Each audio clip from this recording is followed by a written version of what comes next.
revoir cette décision et dissoudre ce gouvernement. Nous n'en voulons pas. On le refuse, on n'en veut pas. On n'en veut pas, des Souminois 2. On n'en veut pas. 53 ministres, c'est trop. 53 dans un pays pauvre, en République démocratique du Congo, vous avez des gens qui touchent 300 000 $ par mois. 300 000 $. Et qui est notre président? Félix Tshisekedi, qui va accepter, qui est issu de l'UDPS, qui accepte une chose pareille.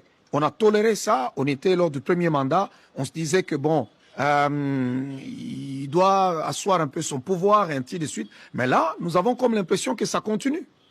Ça continue, nous disons non.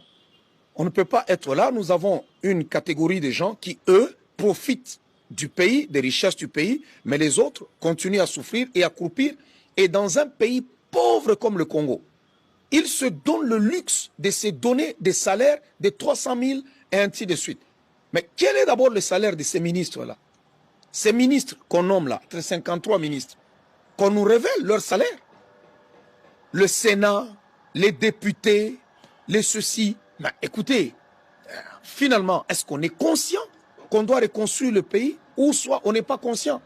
Reconstruire un pays, ce n'est pas lorsqu'on construit un bâtiment, un immeuble à gauche et à droite. Non, on doit voir la reconstruction, les œuvres de la reconstruction. Nous devons voir les gros travaux, les routes.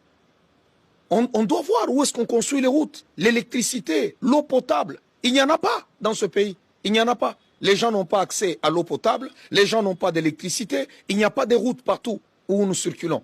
Les routes